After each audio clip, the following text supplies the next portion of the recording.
दोस्तों, लोकसभा चुनाव के नतीजे आने के बाद से ही भारतीय जनता पार्टी हर किस्म के चुनावों से डर रही थी। चाहे वो विधानसभा का चुनाव हो, चाहे वो नगर पंचायत का चुनाव हो, चाहे प्रधानी का चुनाव हो या नगर निगम का चुनाव। लेकिन भैया प्रक्रिया तो संवैधानिक है, निभाना तो पड़ेगा। तो जो 13 सीटें खाली हुई थी विधानसभा की, उनके लिए वोटिंग हुई। 10 जुलाई को वोटिंग हुई थी और उसके बाद देखिए आज नतीजे आए और आप यकीन नहीं बनेगी, 7 राज्यों से बीजेपी का सुपड़ा साफ हो गया।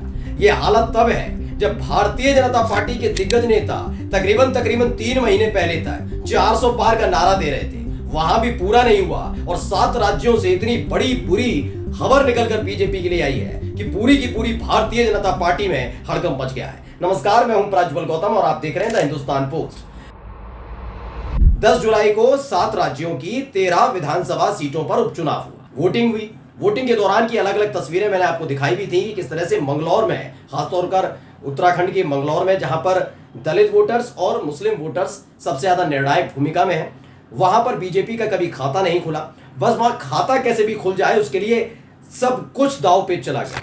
मैंने वो तस्वीरें भी दिखाई थी जब मुस्लिम समुदाय की बस्ती में घुसकर गुंडे उत्पात काट रहे थे, मार रहे थे, पीट रहे थे, जिससे मुस्लिम वोटर्स अपने घरों से बाहर ना निकल पाए। यही नहीं, जब मुस्लिम वोटर्स पहुंचते थे पोलिंग बूथ पर, उसकी भी वीडियो दिखाई थी, कैसा बर्ताव उनके साथ वहां मौजूद सुरक्षा कर्मी कर रहे हैं। पहले फर्जी वोटर बता रहे हैं बिना जांच पड़ताल के और उसके बाद उन्हें गाली गलौज कर रहे हैं, उन्हें मारपीट कर रहे हैं। लेकिन उसके बावजूद देखिए, इस देश की जनता ने एक बार फिर से जनादेश सुनाया और 7 राज्यों से सबसे गंदी और बुरी खबर बीजेपी के लिए आई है। एक एक सीट की तस्वीर मैं आपको दिखाने जा रहा हूं और शुरुआत करूंगा इस देश के ऊपरी हिस्से से, यानी हिमाचल प्रदेश की 3 सीटों पर वोटिंग हुई। पहले मैं आपको दूं, 13 में से 12 सीटों पर इंडिया गठबंधन ने जीत दर्ज की। सिर्फ इकलौती एक सीट है जिस पर बीजेपी ने जीत दर्ज की है। और बुरी खबर एक ऐसे राज्य से निकल कर आई है बीजेपी के लिए जहां 2 महीने पहले ही भारतीय जनता पार्टी ने 29 की 29 लोकसभा सीटें जीती। उसके बावजूद उसी राज्य में बीजेपी हार गई। दरअसल पहले मैं हिमाचल प्रदेश से शुरुआत कर रहा हूं। हिमाचल प्रदेश में कांग्रेस की सरकार है, सुखविंदर सिंह सुक्खू मुख्यमंत्री हैं। वहां 3 सीटों पर वोटिंग हुई। पहली देखिए देहरा सीट है, दूसरी हमीरपुर और तीसरी नालागढ़। देहरा सीट पर दरअसल जो हिमाचल प्रदेश के मुख्यमंत्री हैं सुखविंदर सिंह सुक्खू, उनकी पत्नी कमलेश ठाकुर ने चुनाव लड़ा।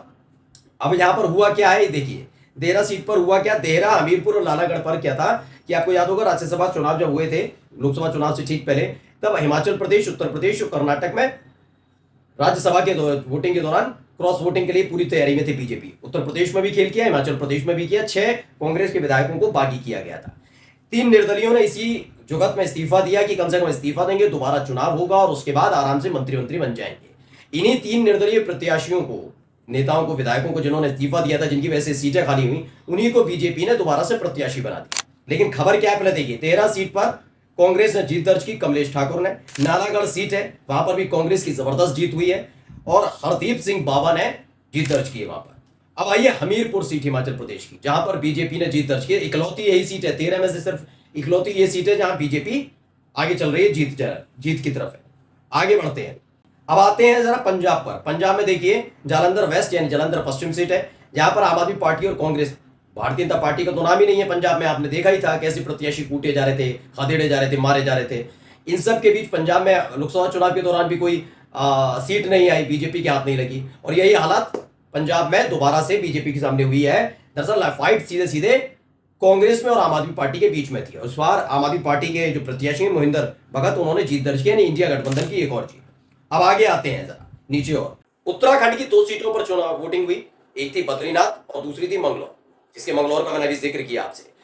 बद्रीनाथ सीट पर कांग्रेस के विधायक थे और मंगलौर सीट पर बीएसपी के विधायक थे। लेकिन इस बार बीएसपी भी दूर दूर तक नजर नहीं आई और देखिए क्या है, बद्रीनाथ सीट पर लखपत सिंह बुटोला सबसे आगे चल रहे हैं और इतने आगे निकल गए कि अब इनकी जीत सुनिश्चित है। वहीं मंगलौर सीट पर काजी मोहम्मद निजामुद्दीन, इन्होंने जीत दर्ज की है, मतलब आगे चल रहे हैं और ये जल्दी इनकी जीत का ऐलान होने जा रहा है। उत्तराखंड भी बीजेपी के हाथ से सरक गया, जहां पर उनकी सरकार है, सोचिए वहां हालत है, सुपड़ा साफ हुआ उत्तराखंड से भी। अब आते हैं हम जरा मध्य प्रदेश में, अमरवाड़ा। अमरवाड़ा एक ऐसी सीट है दोस्तों, दरअसल मध्य प्रदेश में 29 की 29 सीटें लोकसभा चुनाव के दौरान बीजेपी ने जीती थी। लग रहा था कि अमरवाड़ा सीट पर भी बीजेपी जीत दर्ज करेगी, लेकिन क्या हुआ है देखिए, कमलेश प्रताप सिंह बीजेपी के आगे चल रहे हैं। फिलहाल इससे पहले कांग्रेस के आगे चल रहे थे, लेकिन कमलेश प्रताप सिंह इस समय आगे चल रहे हैं, शाह। अब आइए आगे आ जाते हैं अमरवाड़ा में भी के बाद दूसरी कौन सी सीट है, जालंधर वेस्ट मैंने आपको बताई दी। तमिलनाडु चलते हैं। तमिलनाडु में डीएमके के जो प्रत्याशी हैं वो सबसे आगे चल रहे हैं और जीतने जा रहे हैं।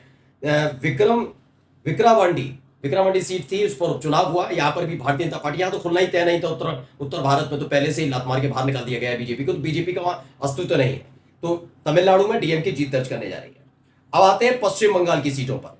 इन 4 सीटों पर जरा नजर डालिए। इनमें से 4 जो सीटें हैं उनमें से 3 सीटें बीजेपी के पास थी और 1 सीट टीएमसी के पास थी, लेकिन सब एक का निधन हुआ, 3 खाली हुई। इस तरह से 4 सीटों पर उपचुनाव हुआ। कौन कौन सी सीट बीजेपी के पास थी पहले देखिए। रायगंज, रानाघाट दक्षिण और बगदा, ये तीनों सीटें बीजेपी के पास थी। लेकिन देखिए कृष्ण कल्याणी टीएमसी की जीत दर्ज की उन्होंने रायगंज सीट पर। रानाघाट दक्षिण में टीएमसी के ही हैं मुकुटमणि अधिकारी, वो इतने आगे बढ़ चुके हैं कि हार सुनिश्चित मानी जा रही है बीजेपी प्रत्याशी की। और बगदा सीट की अगर हम बात करते हैं तो इस पर भी टीएमसी ने जीत दर्ज की है।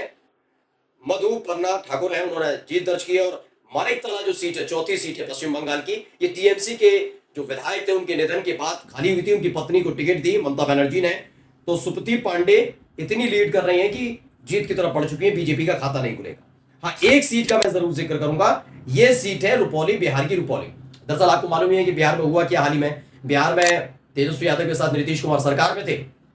सरकार में होने के बावजूद उनको इधर उधर किया गया, बिहार की जनता को भी पसंद नहीं आया। बिहार में रुपौली सीट पर बीमा भारती भी मैदान में उतरी थी। दूसरे बीजेपी के थे या जनता दल यूनाइटेड की तरफ से कहा जाए कालंदर थे।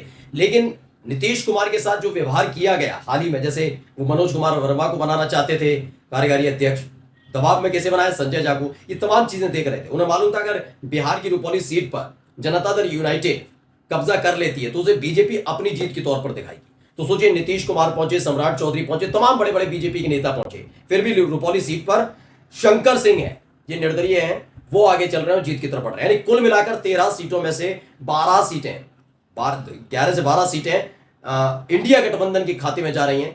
2 सीटों पर अभी भी टकराव चल रहा है। मरवाड़ा सीट है, उस पर भी खबर निकल कर आई है।